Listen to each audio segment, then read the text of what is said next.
I stared at the dirt-caked metal lockbox in my trembling hands, my son's taillights vanishing down the inky black ribbon of the lake road. It held secrets, damning truths I'd lacked the courage to confront 6 months ago after Harold's passing. David, with his carefully cultivated air of concern, had been so convincing. He'd painted me as fragile, incapable, and I, foolishly, had believed him. If by some chance this recording surfaces, please, let someone know what happened here at Lakeview Falls. My name is Eleanor Whitman, and at 67, I foolishly believed I understood my family. Losing Harold to cancer last March seemed the ultimate betrayal. I was tragically wrong. The architect of the real deception was still very much alive, sharing smiles at family gatherings, calling me mom while meticulously dismantling the life Harold and I had built together. The unraveling began 2 hours ago. I awoke to the rhythmic scrape of shovels against earth just beyond my lakehouse bedroom window. I'd sought refuge here, at Lakeview Falls, to escape the relentless pressure from David and his wife Sarah to sell our family homes. Their insistence had been a constant drumbeat since Harold's funeral, masked by a solicitousness that made me feel guilty for prioritizing grief over their financial anxieties. Peeking through the curtains, I saw my 42-year-old son and 38-year-old daughter-in-law toiling under the moon's silvery gaze, excavating a hole near the ancient oak. Sarah's furtive glances toward the house betrayed her unease, while David attacked the earth with a grim, almost violent determination. They assumed I was asleep, the helpless widow easily manipulated, incapable of making decisions beyond choosing a brand of tea. After they vanished into the night an hour later, I waited, the silence amplifying my suspicions. 30 agonizing minutes crawled by before I dared venture outside, clad in my robe and slippers. The disturbed earth was unmistakable. It took only moments to unearth their hidden treasure, a heavy metal lockbox sealed tight against the elements, buried like a guilty secret. Now, at 4 a.m, I sat paralyzed on my kitchen floor, the contents of the box radiating a shockwave that stole my breath. The documents were not merely damaging, they were incendiary. A will, Harold's true will, dated 3 months after the fraudulent one David had presented, bank statements documenting unauthorized transfers, bleeding my accounts dry, and photographs that sent a glacial chill through my veins. But the final, devastating blow came in the form of a handwritten letter from my 16-year-old grandson, Tyler, addressed to his grandfather, Harold, penned just weeks before he died. In that letter, Tyler confessed to accidentally overhearing David and Sarah plotting something sinister, something about silencing the old lady before she complicates things. He pleaded with his grandfather to protect me, unaware that Harold's own fate was already sealed. A horrifying realization washed over me. Tyler must have attempted to warn Harold, and now David and Sarah were desperately trying to erase the evidence. I'd noticed Tyler's withdrawal since Harold's death, his silence at family gatherings a stark contrast to his usual exuberance. Now I understood. He'd been burdened by this terrible secret, trapped by fear of his own parents. As the first rays of dawn painted the sky, I made a decision that, just hours before, would have seemed impossible. I would not be the passive, grieving widow, accepting the crumbs of my life thrown my way. I would fight. But first, I needed to understand the full scope of their treachery, a journey that would lead me back to the day Harold died, the day everything irrevocably changed. 6 months ago, Harold breathed his last, his hand clasped tightly in mine, in the very bedroom where we had shared 43 years of dreams. I believed that was the nadir of my existence. I was wrong. The true depths of despair were yet to come, disguised as sympathy casseroles and hollow condolences. The cancer had waged a slow, agonizing war, granting us a bittersweet goodbye. During those final precious weeks, Harold spent countless hours secluded in his study, meticulously organizing papers and making arrangements. He was always so meticulous, always striving to shield me from unnecessary burdens. Or so I naively believed. "Ellie," he whispered the night before he passed, his voice strained against the rasp of the oxygen machine. "There are things in my desk, important things. Promise me you'll examine everything thoroughly before you allow anyone else to handle the paperwork." I squeezed his hand, assuming he was concerned about routine matters like insurance and bills. "Don't fret about that now, darling. David has offered to assist me with all the details." Harold's grip tightened with surprising strength. "No, Ellie. Promise me you'll look first, before David, before anyone." "I promise," I reassured him, already planning to delegate the daunting financial responsibilities to David. Harold had always managed our affairs, and the prospect of navigating bank accounts and legal documents while consumed by grief felt insurmountable. The day after the funeral, David arrived with Sarah, their faces etched with practiced sympathy. "Mom, I know this is incredibly difficult, but we need to begin organizing Dad's papers. The probate process has deadlines, and several financial accounts require immediate attention." I was still enveloped in Harold's cologne-scented cardigan, still flinching at every phone ring, anticipating his voice. The mere thought of sifting through his personal effects felt like an unbearable act of desecration. "Could we postpone it for a few days? I'm simply not ready." Sarah stepped forward, her voice soft but firm. "Eleanor, I understand your pain, but delaying these matters will only make them more overwhelming. David has taken time off work to help. We should capitalize on that." They meant well, I told myself, clinging to the illusion of their good intentions. They were trying to shield me from further anguish during an unfathomable time. And so, I surrendered Harold's sanctuary, his study, to them, grateful to avoid the torment of touching his cherished possessions. For 3 days they worked with unsettling efficiency through filing cabinets and desk drawers, while I remained isolated in the living room, fielding condolence calls and attempting to piece together a life without my guiding star. When David emerged, brandishing Harold's will and a stack of financial documents, I accepted his summary without question. "Everything appears to be straightforward, Mom. Dad has bequeathed the house to you naturally, along with his retirement accounts. There are some investment portfolios that we'll need to review with the financial advisor, and the lakehouse, well, there might be some legal complications regarding the deed that could impact its value." I nodded numbly, overwhelmed by a deluge of details that felt impossibly complex. Harold had always handled these matters, explaining them to me in simplified terms when necessary. Bereft of his guidance, I felt like I was drowning in a sea of legal jargon and financial terminology. "Don't concern yourself with understanding everything right now," Sarah had soothed, patting my shoulder with rehearsed empathy. "We'll handle the intricate aspects. You just concentrate on healing." I should have insisted on scrutinizing every document myself. I should have honored Harold's solemn request to examine everything personally.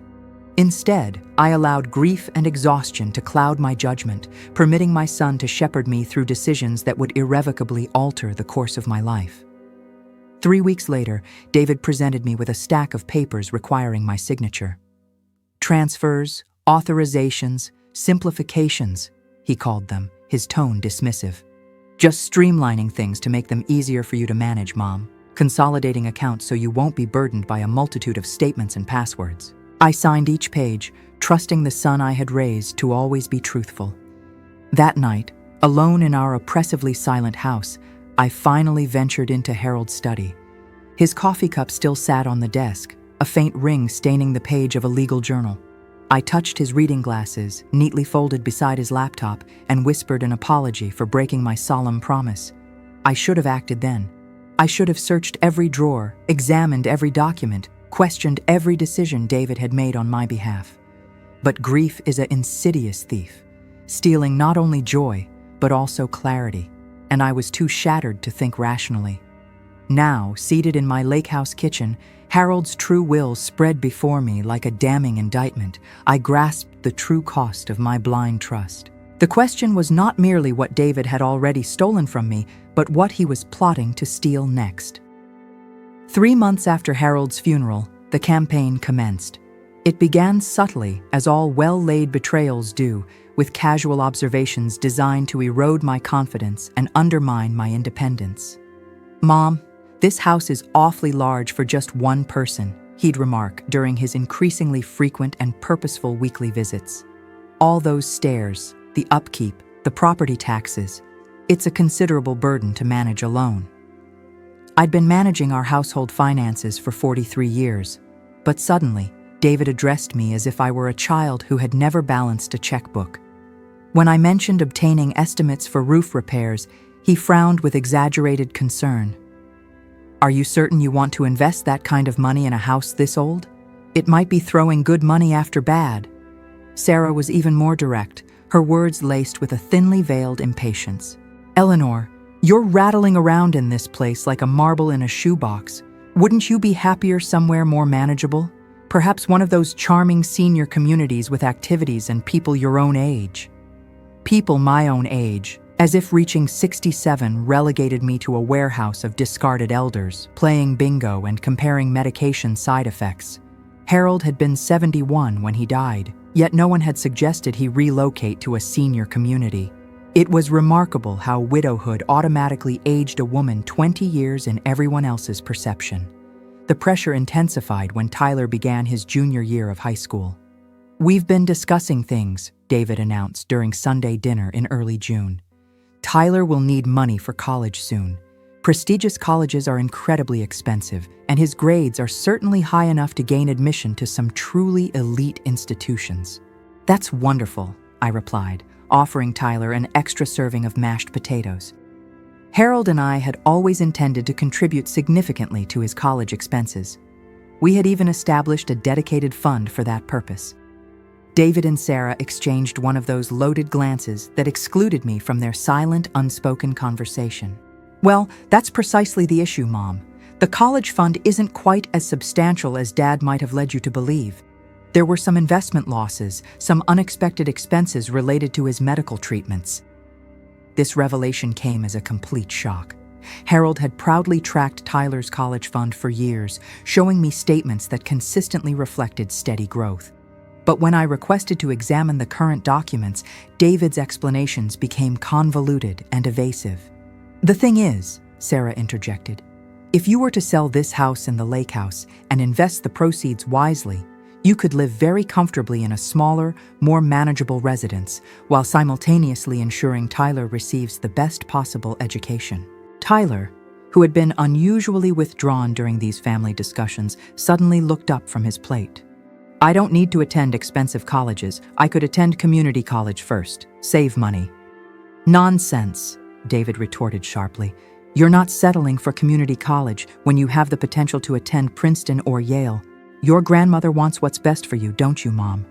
The manipulation was subtle yet effective. They were casting me as either generous or selfish, supportive or neglectful. Refusing to sell the houses would mean prioritizing my own comfort over my grandson's future.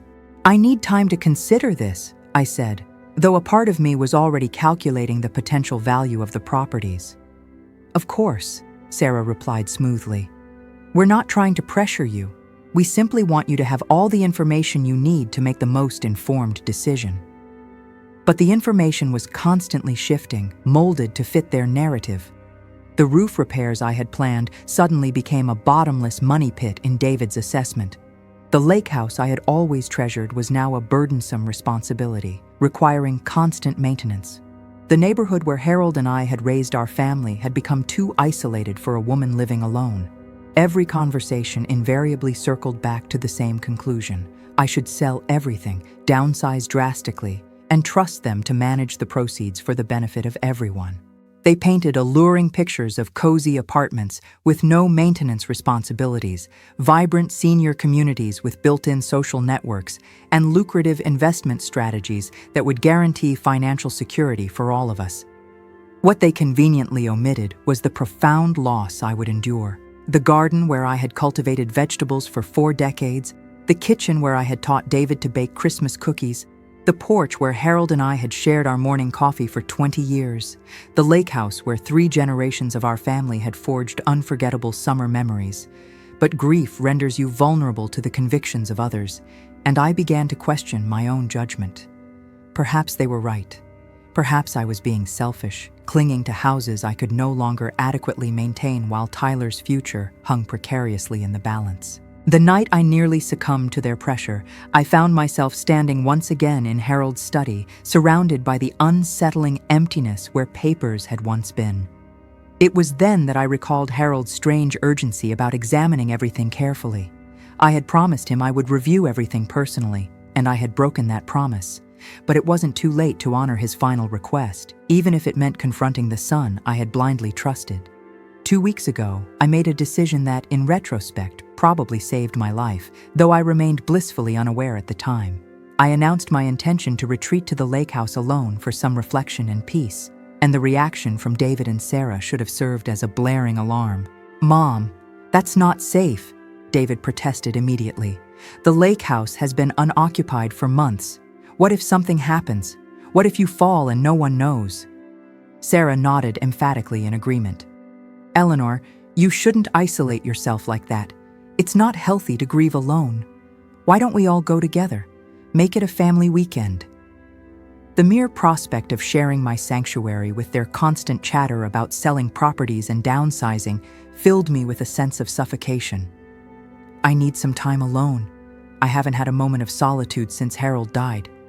"But Mom," David persisted, "you've never stayed there alone before.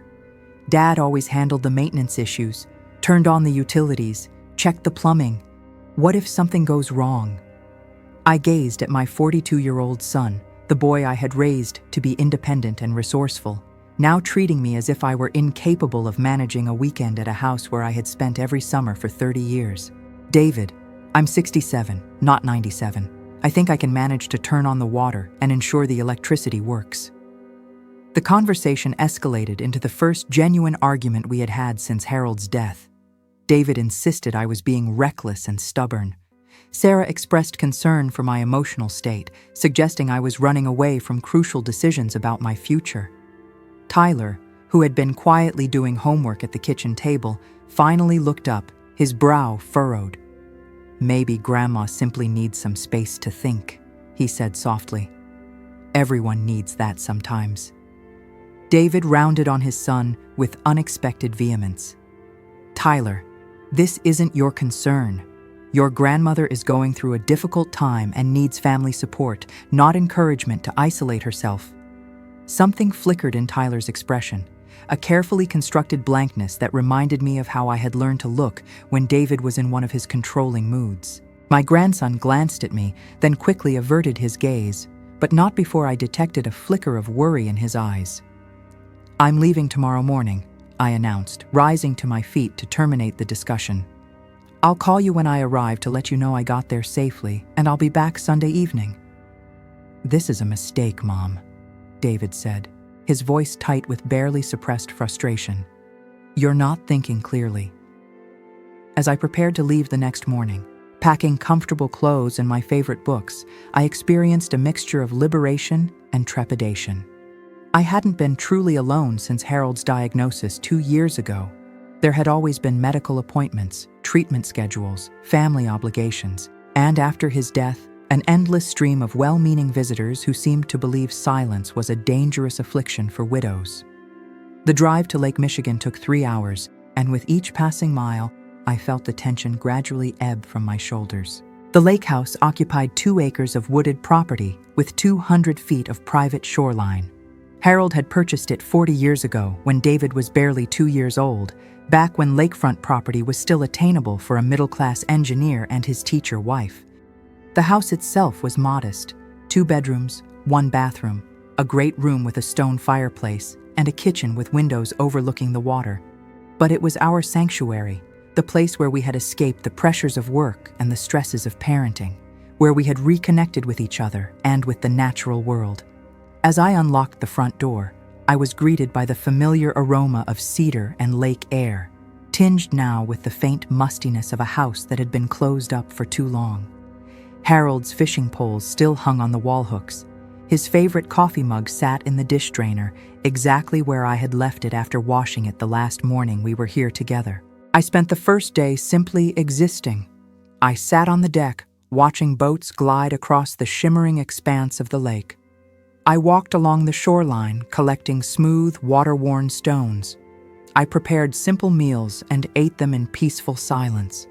For the first time in months, I felt like myself again. Not the grieving widow everyone expected me to be. Not the burden David and Sarah saw when they looked at me. That evening, I called David as promised. "I've arrived safely. The house is fine, and I'm fine." "Good," he said, though his voice retained a hint of lingering disapproval. "Sarah and I were considering driving up tomorrow evening, bringing you some groceries, checking on things." "That's not necessary. I bought everything I need." "Mom, we worry about you being there alone. What if—" I interrupted, surprising both of us with the firmness in my voice. "I need this time. Please respect that." After hanging up, I made another decision that would prove to be crucial. I turned off my phone. For the first time since Harold's death, I was completely unreachable, completely disconnected from everyone else's expectations and demands. I had no way of knowing that within 24 hours, that decision would likely save me from becoming another statistic, an elderly widow whose convenient accident eliminated complications for her loving family. The morning after I unearthed David and Sarah's buried secrets, I stood in my kitchen, clutching evidence of a betrayal so profound it made my knees buckle. But mingled with the shock was a feeling I hadn't experienced in months. Clarity. Harold's voice echoed in my mind. "Examine everything thoroughly before you allow anyone else to handle the paperwork." He had known. Somehow, my husband had sensed the darkness that lurked within our son and had tried to warn me. The real will was dated February 15th, a mere 6 weeks before Harold's death, while the fraudulent version David had presented was dated the previous November. The discrepancies were staggering. In Harold's true will, I inherited everything outright. The house, the lake house, all investments, all retirement accounts. David and Sarah were mentioned only as contingent beneficiaries in the event of something happening to me. But in the counterfeit will David had presented, everything was structured differently. The properties were left to David in trust for my benefit, granting him absolute control over decisions regarding their sale or maintenance. The investment accounts were jointly managed, requiring his approval for any withdrawals exceeding $1,000. I had been living as a guest in my own life, seeking permission for decisions that rightfully belonged to me alone. The bank statements in the lockbox revealed an even more sinister narrative. 3 separate accounts I had never known existed, all opened after Harold's death, all funded by transfers from accounts I had naively believed David was streamlining for my benefit. Nearly $400,000 had been siphoned away without my knowledge or consent. But it was Tyler's letter that shattered my heart completely. Penned in the meticulous handwriting of a boy striving to be a man, it detailed everything he had overheard during a late-night conversation between his parents. "Dear Grandpa," the letter began, "I don't know who else to confide in, and I'm afraid if I say anything, Mom and Dad will get into trouble, but I overheard them talking about Grandma, and I believe she's in danger." Tyler recounted overhearing David and Sarah discussing how to address the Eleanor problem after Harold's death, how they planned to present a revised will that would grant David control over the properties, how they would gradually manipulate me into selling everything, using Tyler's college expenses as leverage. But the most chilling revelation was Tyler's account of a conversation regarding what to do if I ever uncovered their deception. Dad said, "If Grandma ever figures things out, accidents happen to elderly people all the time, especially those living alone in big houses or isolated lake houses." The letter was dated just 2 weeks before Harold's death. My grandson had been burdened with this horrifying knowledge for 6 months, witnessing his parents manipulate me while knowing the depths of their depravity. I had to contact Tyler immediately, but first I needed to secure this evidence somewhere David couldn't access it. I drove to the small town 20 minutes from the lake house and rented a safety deposit box at the local bank, placing copies of all the incriminating documents inside. The originals were placed in a manila envelope addressed to my lifelong friend Margaret, along with instructions to open it should anything happen to me. Back at the lake house, I finally switched my phone back on. 17 missed calls from David, 12 from Sarah, and 3 voicemails escalating in tone from concerned to frantic. "Mom, please call us back. We're worried sick. It's not like you to vanish like this." But there was also a single text message from Tyler, sent at 3 in the morning. "Grandma, are you okay? Dad and Mom went out late last night and came back really upset. Please be careful." My hands trembled as I dialed his number, praying he would answer before his parents realized I was attempting to contact him. "Grandma." Tyler's voice was barely audible. "Tyler, sweetheart, I'm fine, but I need to ask you something incredibly important. The letter you wrote to Grandpa before he died. Do you remember what you wrote?" A long silence hung between us, so prolonged I feared the call had been disconnected. Finally, Tyler spoke, his voice thick with tears. "You found it. They went to retrieve it last night, didn't they? I knew they would eventually." "Tyler, what you overheard, what you attempted to warn Grandpa about, is it still happening?" "Grandma, you have to leave immediately. Dad has been planning this for months. He says you're going to have an accident at the lakehouse because you're too stubborn to listen to reason about selling it." The words struck me like a physical blow, leaving me gasping for air. David hadn't merely been pressuring me to sell the properties, he had been plotting to eliminate me as an obstacle. So as you can see, Eleanor's journey has just begun. What started as a period of grief and manipulation has transformed into a fierce fight for truth and justice. It's a story about family, betrayal, and the incredible strength we find within ourselves when we need it most. It's also a reminder that sometimes the people we trust the most can be the ones who hurt us the deepest, but that our own intuition and the truth will always guide us through.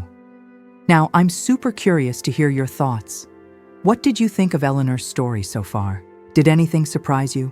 What do you think she should do next? Leave a comment below, ask any questions you have, or just share your own experiences with family secrets and betrayals. And hey, if you enjoyed this and you want to find out what happens next, make sure to subscribe to the channel.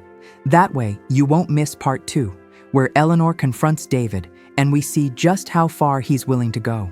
Plus, subscribing means you'll be the first to know about all our upcoming videos. You definitely won't want to miss what we have in store. Thanks so much for watching.